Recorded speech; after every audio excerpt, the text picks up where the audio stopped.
Welcome to the Happy Hormones Coach podcast, your go-to source for all things women's health. I'm here to guide you through the ups and downs of hormonal changes, helping you understand how these shifts impact every aspect of your life. So whether you're in the perimenopause phase or really any other phase of life, looking to improve your overall well-being, or just seeking practical tips on stress management, nutrition, and fitness, then this podcast is for you. Join me as we explore holistic and functional approaches to health, share expert insights from guests, and empower you to feel your best at every stage of life.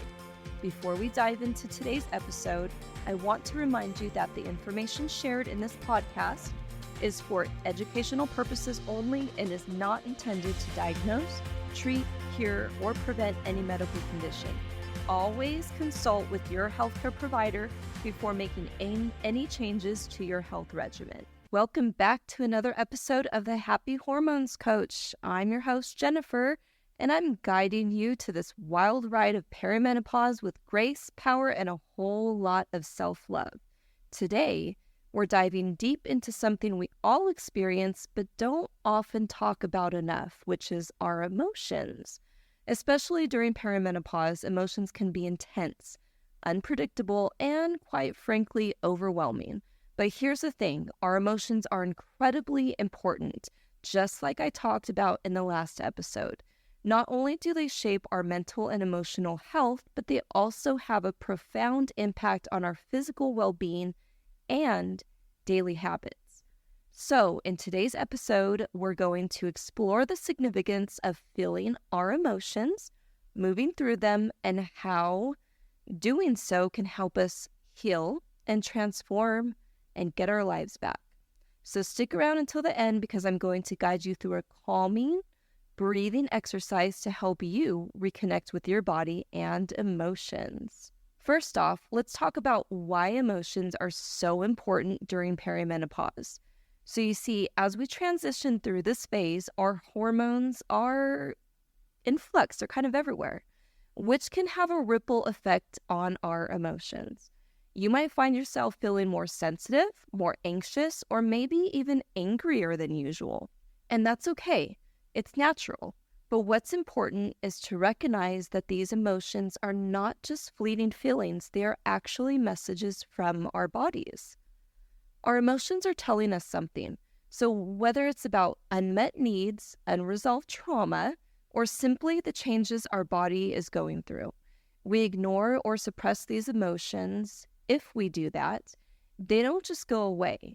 Instead, they can manifest in physical symptoms like headaches, digestive issues, fatigue, or even chronic pain. And a lot of times when we have any of those symptoms, people do not go to emotions. You know, they automatically think, well, maybe it's just our hormones, or, let me get a supplement for this and that. And that's definitely not going to fix the emotional problem that we may be carrying within our body. And so we have to be mindful of that as well. Emotions can also influence our behavior, how we react to stress, how we treat others, and even how we care for ourselves. So for example, think about a time when you felt really stressed. Maybe you reached for a sugary snack, or you even snapped at a loved one, or you couldn't sleep because your mind was just racing.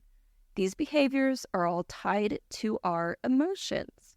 And during perimenopause, when emotions can be heightened, it's crucial to become aware of them and to feel them fully so we can heal and make positive changes in our lives. So now let's go a bit deeper into the connection between our emotions and our physical health. You might have heard the saying, the body keeps the score, and it's so true. Unprocessed emotions can literally get stuck in our bodies, leading to physical symptoms. And it's really cool, but it also is something we have to actually explore for ourselves individually. And this is especially true for women in perimenopause because our bodies are already undergoing so many changes. So for instance, if you're dealing with unresolved grief or anger, you might notice tension in your neck or shoulders, or perhaps you experience digestive issues like bloating or constipation. And these physical symptoms can often be traced back to emotions that haven't been fully processed. And this is why it's so important to allow ourselves to feel through these emotions, to move through them, and to release them. And it's also important to understand that our habits, both good and bad, are often influenced by our emotional state. So when we're feeling balanced and emotionally healthy, we're more likely to make choices that support our well-being. But when we're feeling off, whether it's anxious, depressed, or angry, we might fall into habits that don't serve us, like emotional eating, procrastination, or this is one that I've used to do and working through this, isolating ourselves from others. This is why it's so important to practice emotional awareness and emotional hygiene. And yes, there is a such thing. Just like we take care of our physical bodies with exercise and healthy eating, we need to take care of our emotional bodies by allowing ourselves to feel, process, and release emotions in a healthy way. So how do we actually do this? How do we start healing through emotional awareness? Well, it all begins with giving ourselves permission to feel. So often we push our emotions aside or push it way deep down somewhere because we're busy or we think we shouldn't feel a certain way or we're afraid of what might come up. Now, I am a Christian, and this is especially true with a lot of women of faith. I mean, I don't know if it's just been instilled in us from church, from our past or anything, but this is one that we shouldn't have these emotions or anything. But I promise you, you need to allow yourself to feel them and work through them and not suppress them. It is not bad. It is not a sin to do that. You really should do it because it does impact us in a physical way. So for any of you Christian women, if you're struggling with that, it really is needful for our overall health. And so, just like I said, the truth is when we suppress our emotions, they don't disappear. Our bodies keep the score. They find other ways to express themselves, often through our bodies, through our behavior, or through other symptoms. And the first step is to simply acknowledge what you're feeling. And this might sound easy, but it can be surprisingly difficult, especially if you're used to pushing emotions away. So start checking in with yourself throughout the day. Ask yourself, how am I feeling right now? And don't judge whatever comes up, just observe it and just notice it. And the next step is to allow yourself to feel that emotion fully. If you're feeling sad, let yourself cry. If you're feeling angry, find a healthy way to express that anger. Maybe by writing in a journal or doing a physical activity like punching a pillow or going for a run, whatever it is to get out your energy, I suggest to do it that way. And the key is to let the emotion move through you without getting stuck. And finally, take the time to reflect on what your emotions are telling you. What unmet needs do they reveal? What changes might you need to make in your life to support your emotional well-being? And the process of feeling, reflecting, and acting is how we begin to heal emotionally and, in turn, physically. So now let's talk about why this is especially important during perimenopause. During this time, our bodies are undergoing a lot of changes, and so is our sense of self.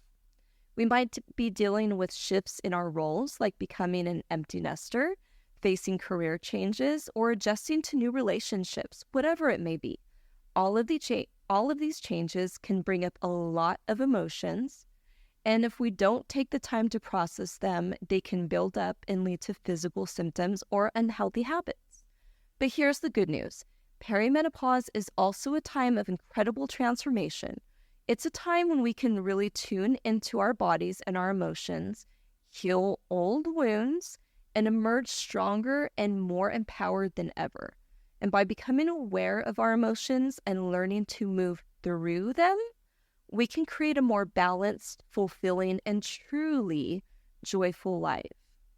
And so, as we wrap up today's session, I want to leave you with a simple yet powerful exercise to help you connect with your emotions and bring some calm and clarity into your day. This is a guided breathing exercise that you can do anytime you're feeling overwhelmed or disconnected from your emotions.